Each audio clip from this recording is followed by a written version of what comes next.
అంత్యదినములలో రెండవ చూడండి ఏముంది, అంత్యదినములలో పర్వతముల పైన యెహోవా మందిర పర్వత శిఖరమున ఎత్తబడి కొండల కంటే ఎత్తుగా ఎత్తబడదు. House of God would be exalted above the hills. So top of the mountain మనం విశ్వాసములుగా ఆ టాప్ ఆఫ్ ది మౌంటైన్ ఆత్మీయంగా వెళ్ళగలిగే పరిస్థితిలో ఉండాలి. That is the level into which lord has raised us అంటే ఆ లెవెల్కి దేవుడు మనల్ని పెట్టాడు. ఎక్కడ నేను చదివిన 2 వచనాలు. ఒకటేమో ఎఫెసీయులకు రాసిన పత్రిక 1వ అధ్యాయం 3వ వచనం, ఇంకోటి 2వ అధ్యాయం 6వ వచనం. ఆ రెండు ఎంతో కీలకం పాత్ర వహిస్తాయి ఈ మెసేజ్. మన పరిస్థితి ఎక్కడండి? మన ఆశీర్వాదం ఎక్కడ? ఇన్ హెవెన్లీ ప్లేసెస్, పరలోక స్థలంలో క్రీస్తునందు. అది ఇంపార్టెంట్. పరలోక స్థలంలో క్రీస్తునందు. ఇహలోకంలో కాదు, ఈ భూమి మీద కాదు. బై వర్చ్యూ ఆఫ్ సాల్వేషన్ ఆయన మనకి ఇచ్చినటువంటి ఆ గొప్ప రక్షణ, నిత్య రక్షణ, పూర్ణ రక్షణ ఎందుకు ఇచ్చాడంటే మనల్ని ఈ భూమిపై నుంచి లేవనెత్తి ఆ పరలోక స్థలంలో కూర్చోబెట్టాడు యేసుతో కూడా. అది 2:6 తెప్పించుకున్నారు. అది మన స్థానం. ఆత్మీయంగా by faith, I repeat again, by faith what is our position in heavenly places in Christ. ఆ పరిస్థితుల్లో మనం ఉండలేక జంప్ చేసి బయటకు వచ్చేస్తాం, యాక్టరీలో వచ్చేస్తుంది. అందుకని ఈర్ష్య, దేశం, కోపం, తాపం ఇవన్నీ యాత్రీ క్యారెక్టర్స్ అంతా ఎట్లా వస్తాయి? మనం ఆ పరలోక విషయంలో బయటికి వచ్చినప్పుడే. దాంట్లో ఉన్నవాళ్ళు ఎంతో కొద్దిమంది పక్షంగారు ఆయన వారు. అంటే అది దాని గురించి భయపడడానికి పడలే. ఆయన మనం ఎట్లా మీకు కూడా సాధ్యమవుతుంది ఎప్పుడు? వాక్యానికి లోబడినప్పుడు. పక్షంగారు వాక్యానికి లోబడినాడు. వాక్యంలో ఏ విధంగా చెప్పబడిందో దానికి తూచ తప్పకుండా పాటించినాడు. ఆ విధంగా ఆయన పరలోక స్థలంలోనే ఉండి క్రీస్తున నుండి మనకు వాక్యం చెప్పినాడు. ఆయన ప్యాటర్న్, ఆయన పద్ధతి, ఒక వర్చు ఆయన మన సంఘాల్లో నెలకొల్పినాడు. అందువల్లనే ఒక్కటి దేవుడు ఒక్క మనిషిని ఏర్పరచుకొని ఎంత పని జరిగించాడండి. యెహోషువలో ఎంటర్ అయ్యే ముందు నిర్మకాండం 34:10 ఆయన వాగ్దానం ఇచ్చాడు దేవుడు. ఆయన మార్వల్స్, నేను ఆశ్చర్య కార్యాలు యొక్క అద్భుత కార్యాలు చేస్తాను. అక్కడికి వెళ్ళాడు. ఎట్లా భయంకరం, తమిళ వర్డ్ భయంకరం, తెలుగులో భయంకరం అంటే భయం. అక్కడ ఎట్లంటే భయంకరం, ఎట్లా మీటింగ్ అంటే భయంకరమా గొప్ప అంటారు వాళ్ళు. అంటే భయంకరం అంటే ఎంతో బాగున్నాయని అంటాం. అంత పెద్ద సేవ యెహోషువలో జరిగింది. ఎంతో మంది మార్మన్స్ పొందినారు. ప్రతి ఆదివారం బాప్తిస్మాలు, ప్రతి ఆదివారం బాప్తిస్మాలు. ఎంతో మంది ఏడ్చి మార్మన్స్ పొందేవాళ్ళు మెసేజ్ ఇస్తుంటే. ఎందుకంటే నెవర్ దే హర్డ్, ఎప్పుడైనా వాక్యం వినలే. అందుకని మార్మన్స్ పంపనే పర్వత శిఖరాలకు వెళ్ళిపోయాడు. ఎంతో ఆత్మీయతతో జీవించినాడు కనుకనే word of God spread like wild fire in Tamil Nadu some places, but in Andhra many places. ఒక అమెరికన్, ఒక ఇంగ్లాండ్ సిస్టర్ వచ్చిందట ఫిబ్రవరికి. భక్తి గారు ఆయన్ని ఒక సిస్టర్ ఇచ్చి కొన్ని సంఘాలు చూసినప్పుడు పంపించినాడు.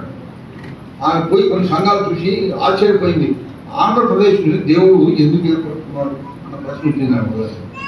ఇంతగా సేవ జరుగుతుంది, నూతన నిబంధనానుసారమైనటువంటి సేవ జరుగుతుంది ఇక్కడ, ఎక్కడ లేదు ఇట్లాంటి సేవ అని చెప్పి ఎందుకు ఏర్పరచుకోవడం అనేది ఆలోచించి ఇంగ్లాండ్ వెళ్ళిపోయి ఒక బుక్లో రాసింది. ఆయన రాసిన ఒక బుక్లో ఒక పారాగ్రాఫ్లో ఈ సంగతి రాసిందట. ఇండియాలో, ఆంధ్రప్రదేశ్లో దేవుని యొక్క వాక్యం ఎంతో విస్తరించింది. ఎందుకు విస్తరించింది, దేవుడు ఎందుకు ఏర్పరచుకున్నాడు అనేది మనం పరలోకానికి వెళ్ళినప్పుడు చూస్తామని అన్నాడు. నిద్రపోయినప్పుడు కాదు, ఆమె బాగా హాయిగా నిద్రపోతాం. తలెత్తి వినవండి, దయచేసి గమనించండి. మీ పక్కలో నిద్రపోతుంటే గిచ్చండి వాళ్ళు. నేను మీకు అడ్డం వస్తాను కొద్దిగా. అదే మందిరానికి వచ్చి అట్టే నిద్రపోతాను. సో యెహోషువలో ఎంతో సేవ జరిగింది. అందుకని వాళ్ళందరూ ఏడ్చుకొని ఒకసారి పక్షంగా దగ్గర కూర్చున్నాడు. అందరూ వచ్చేసి, బ్రదర్ మాకంతా ఎంతో గిల్టీగా ఉంది, మేము మార్మన్స్ పొందినాము, ఏర్పడం అంగీకరించినాము, దేవుడు పరలోక స్థలంలో క్రీస్తునందు మమ్మల్ని ఉంచినాడు, అది మేము అనుభవిస్తున్నాము. కానీ ఒక గిల్ట్ అనేది ఉంది, ఒక దోషం నేర రూపంలో హృదయం ఉంది. ఏంటంటే మేము అంతకుముందు అక్రమంగా సంపాదించినవి నా దగ్గర ఉన్నాయి, సైకిళ్ళు, మోటార్ సైకిళ్ళు, ఎంతో బంగారం డబ్బులు ఎన్నో ఉన్నాయి. అవన్నీ మేము తిరిగి ఇవ్వాలంటే ఎవరు చేయాలో మాకు తెలియదు, ఎట్లా వచ్చినాయో మాకు తెలియదు, ఏం చేయాలంటే అన్నట మేము ఒక బావి చూద్దాము యోగంలో అన్ని దాంట్లో పడేయండి అని చెప్పాడు. ఇది కథ కాదు, వాస్తవం. ఇప్పుడు కూడా మీకు యోగంలో పోతే సెంట్రల్లో ఆ గ్రౌండ్లో మీరు పోయినప్పుడు కొంతమంది సెంట్రల్ ఒక బావి ఉంది, ఆ హాల్ వెనకాల ఆ ముందు ఇప్పుడు అంతా దానికి చుట్టూ గోడ కట్టారు, పెట్టారు, చీకి వేశారు, దాంట్లో అన్నీ వేసేసాడు. సైకిళ్ళు ఏమేమి చేశాను అంతా, డబ్బులు బంగారం అది అంతా వేసాను. ఎందుకంటే ఎవరికి వాళ్ళు రిటర్న్ చేయాలని తెలియదు. వాళ్ళ గిల్ట్ పోయింది. ఆ విధంగా జీవించినారండి. మా గూడూరు అసెంబ్లీలో నేను చెప్తా ఉంది కదా, దేవుడు మహిమాలో చెప్తున్నా, కంప్లీట్ వైట్ బ్రదర్స్ కానీ సిస్టర్స్ కానీ అంతా వైటే కనబడుతుంది. నో కలర్ 53, 54, 55, 60s కూడా అట్లా ఉన్నది. ఎంతో మార్పు చెందిన జీవితాలు, హృదయంలో జరిగినటువంటి మార్పు అది బహిరంగంగా కూడా బయలుపరచబడింది. మ్యానుఫ్యాక్చర్ అవసరం కాదు. అంటే తెల్లతో చేసుకుంటారని మేము పరిశుద్ధమని కాదు, పరిశుద్ధత ఆ ప్రవర్తన కూడా ఉండాలి. అట్లా ఉన్నది మా ఢిల్లీ అసెంబ్లీ. కొన్ని ఢిల్లీ కాదు, గూడూరు అసెంబ్లీ. ఒకసారి అక్కడికి పోయినా నేను, ఇప్పుడు ఎట్లుందో చూద్దామని.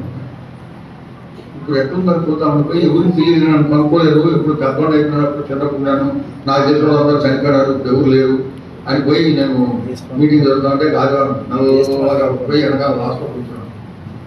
బైబిల్ పక్కన చేతులు ఖాళీ ఉంటే బైబిల్ పెట్టి ఆ పక్కన ఇంకో సిస్టర్ కూర్చున్నా. ఆమె మా సిస్టర్.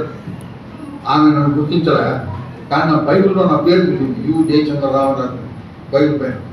అది చూసి ఇవన్నీ జైలు వచ్చాడు అని చెప్పి మెసేజ్ పంపించింది ఆయన సేవకుడికి.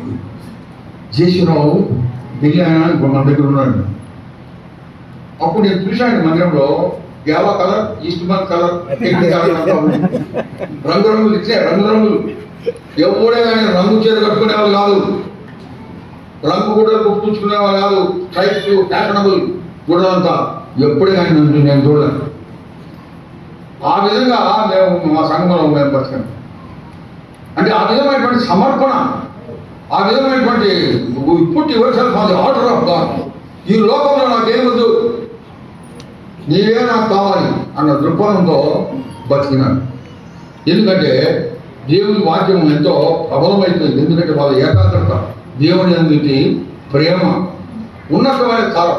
దేవుని వాక్యంలో ఉన్నతమైన స్థలాలకి, ఎత్తైన స్థలాలకి, పినకలు సాల్వేషన్ అంటాం, వాటికి ఎంతో ప్రాధాన్యత ఉంది వాక్యంలో. అది చూస్తే మనకు ఎంతో అర్థమవుతుంది. చూడండి, will begin to see certain things. First Samuel David ఏమంటాడు చూడండి. First Samuel 22.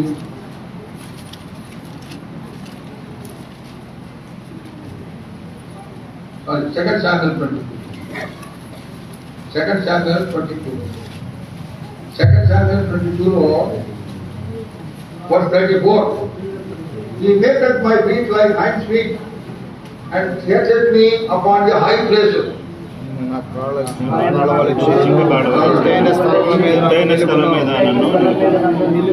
లేడి కాలువలే నా కాలువను చేశాడంట. లేడి కాలువలే. మన హెవీ వైట్ మనం పరిగెత్తలేదు. You have to maintain your physique.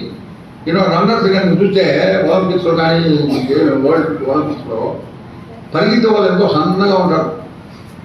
6 packs ఉంటాయి ఇక్కడ. ఎంతో లోపల. నేను కాలేజ్ వచ్చినప్పుడు అట్టం తిని పడుతా. మా ఆవిడ బాగా ఉండి పెట్టింది, బోండా మొదలైపోయాను. అట్లా లేకుండా పరిగెత్తే వాళ్ళకి ఇంత వెయిట్ ఉంటే పరిగెత్తలేదు. అందుకనే ఒక వాక్యం ఉంది, భలే మంచి వాక్యం. ఎక్కడ డబ్ల్యూ పత్రిక చదవండి. 12వ అధ్యాయం మొదటి వచనం. 12వ అధ్యాయం మొదటి వచనం. అందరూ చదవండి, గట్టిగా చదవండి. ఇంత గొప్ప సాక్షి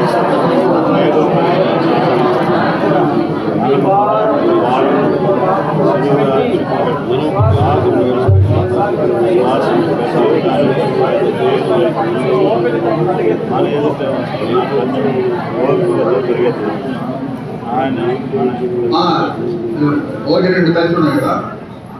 ఇదిగో గొప్ప సమూహం మేఘమలే మనను ఆవరించినందున మనం కూడా ప్రతి భాగమును ప్రతి భాగమును సులువుగా సిక్కులు పెట్టి పాపమును విడిచిపెట్టి విశ్వాసమునకు కర్తయు దాన్ని కొనసాగించేవాడని యేసు వైపు మన ఎదుట ఉంచబడిన పందెములో ఓపికతో పరిగెత్తుదము. ఆయన తన ఎదుట ఉంచబడిన ఆనందం కొరకై అవమానమును నిర్లక్ష్యం పెట్టి శిలువను సహించి దేవుని సింహాసనం.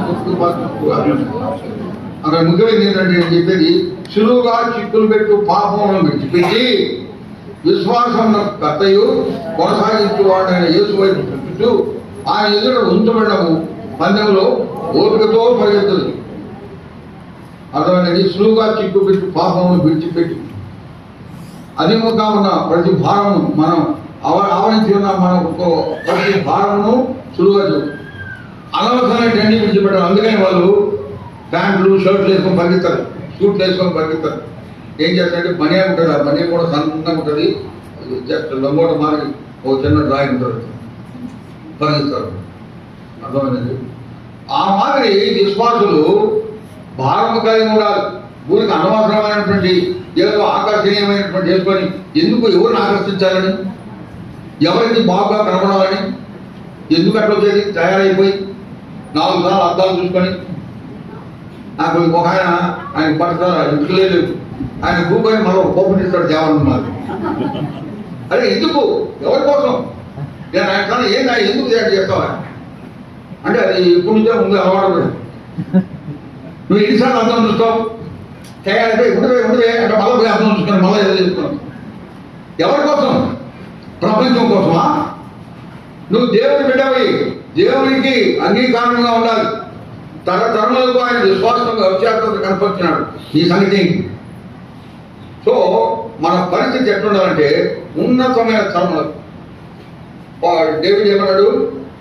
దేవుడు నా కాలను లేడి కాలంలో చేసినాడు, ఎత్తైన శ్రమలకు చేస్తున్నాడు. దేవుడు కూడా మన కాలం లేడి కాలంలో చేస్తాడు. ఒకసారి అయితే convocation theme, Madras convocation, God has made my feet like Heinz feet అని. అంటే దేవుని ఆ కొండల పైన, అంటే ఆత్మీయ కొండలు, ఆత్మీయ శిఖరములు, పినకల్స్ ఆఫ్ సాల్వేషన్, ఆత్మీయ శిఖరములు, రచనా శిఖరములు మనం అధిగమించాలి. పైకి పోవాలి అంటే ఎంతో ఉన్నతమైన స్థానానికి పోవాలి. అది దేవుని యొక్క చిత్తం. కానీ మనం ఎప్పుడు కిందనే ఉండడానికి ప్రయత్నం చేస్తాం. అబ్బాయి ఎవరు పోతారులే, అది ఆయన సాధ్యం మీద భక్తి గారికి నాకేడ సాధ్యమైందని మనం ఎన్ని సంవత్సరాలు గడిచినా ఫుట్ హిల్స్ అంటే కొండల కింద నుంచి పోయిన వాళ్ళు ఉంటాం. మరి ఆయన పోయినట్టు జీవనం పోయినాడు, మనం ఇంకా కిందనే ఉంటాం. మన నేచర్ కూడా వచ్చే ఉంటుంది. కొట్లాటలు, నింపములు, కలహాలు, ఒకరినొకరు గురికి అనుకోవడం, ఈర్ష్య, ద్వేషం. మా మందిరంలో ఢిల్లీలో ఒకసారి జరిగింది. ఒక ఆయన, నేను బయటకు వెళ్ళి ప్రేయర్ మీటింగ్ వేరే ఊరికి ముచ్చుకనే ఆయన నాకు చెప్పినాడు కదా, ఈరోజు నేను ప్రేయర్ మీటింగ్ పోయినా ఆ బ్రదరు ప్రార్థనలో అంతా నన్నే కొట్టాడండి అన్నాడు. ప్రార్థనలో నన్నే కొట్టాడు, వీడు తీర్చి కొట్టాడు, అట్లా చేశాడు ప్రార్థన. నా అవకాశం వచ్చేప్పుడు నేను కూడా ఆయన వదలలేదు అన్నాడు. ఇదేంటో ఆయన చేసిన ప్రార్థన ఏంది కనపడ చేసిన. మనం ఎన్నోసార్లు చెప్పుకుంటాం ప్రార్థన అనేటువంటి కొంతమందికి ఇంకా దొరికిన లైసెన్స్ అని ఇష్టం వచ్చిన కొట్టడమే డైలాగ్స్. ఎవరిపైన ద్వేషం ఉంటే వాళ్ళ గురించి ఇష్టం వచ్చినట్టు మాట్లాడతారు. ఎంతోమంది అభ్యంతరపడి నేను ఇంకా సంఘానికి పోవండి, ఆయన మాకంతో ఇది చేస్తున్నాడు. అట్లాంటి పరిస్థితి రాకూడదు. నీ సంగతి ఏమిటి? ఒకరిని నువ్వు చూపిస్తే మా ఈ గురు ఏదారు ఇంకొకరి గురించి చూపిస్తే ఈ 3 ఏళ్ళు ఎక్కడ ఉన్నాయి? నీ వైపు ఉన్నాయి, 3 అంతలుగా నీ వైపు ఉన్నాయి. నీ సంగతి ఏంటి? అది గమనించాలి. అది గమనించి నువ్వు సరి చేసుకోవాలి. అప్పుడే ఉన్నతమైన స్థానాలకి, పర్వత శిఖరం, టాప్ ఆఫ్ మౌంటైన్. చూడండి, ఆదికాండం 8వ అధ్యాయం 4వ వచనం.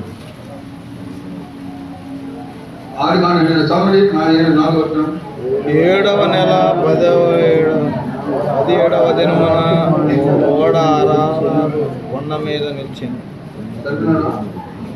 And the Lord rested in the 7th month, on the 7th day or month, upon the mountains of Ararat.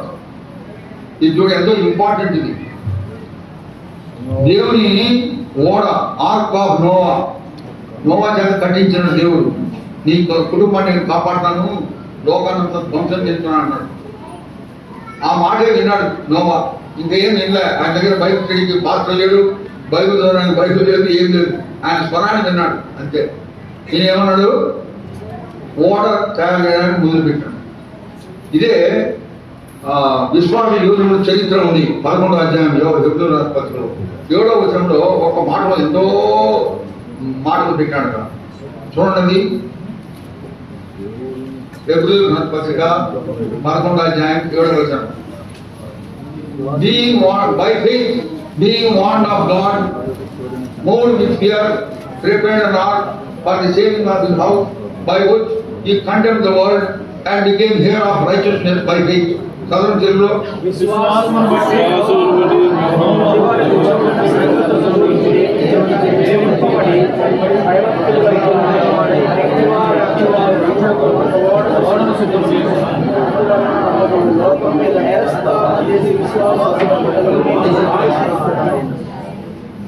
See, that is the faith of Noah. దేవుని మాటకు లోబడ్డాడు. ఒకేసారి విన్నాడు ఆ స్వరం. ఇంకా ఆయనకు మనం రిమైండ్ చేసే పాత్ర లేడు, దేవుని సేవకు లేడు, సహవాసం లేదు. సభ పెట్టాలి. పాప పంకిలమైన ప్రపంచం, పాపంతో నిండుకున్న ప్రపంచం చుట్టూ ఆయన ఒక్కడే ఉన్నాడు. దేవుని దృష్టిలో నీతిమంతుడుగా ఉన్నాడు.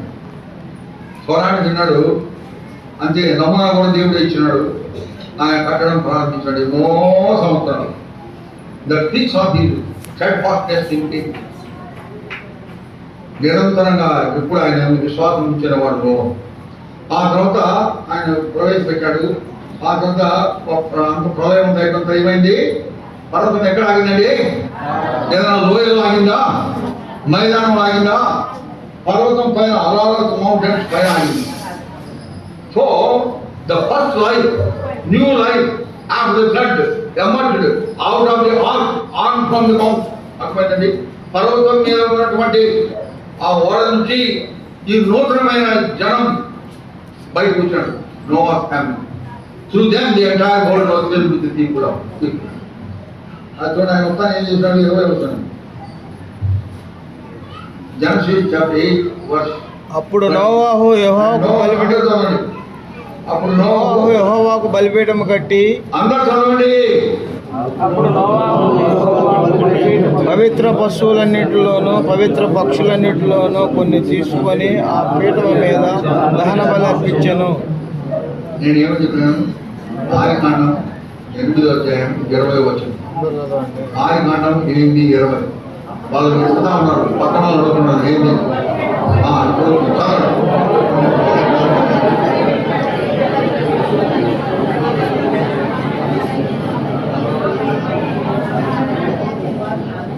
built an altar and offered a clean beast. He started his life with offering unto the Lord. Offering speaks of prayer. Same thing we find in the life of Apostle Paul.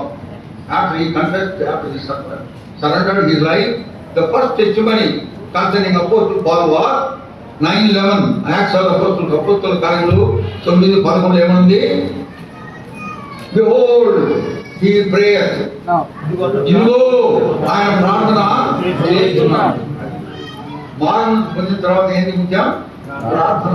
ఎందుకంటే you get the birthright according to Romans chapter 8 verse 15. He has poured in us the spirit of adoption. He adopted us to be his sons and daughters. So thereby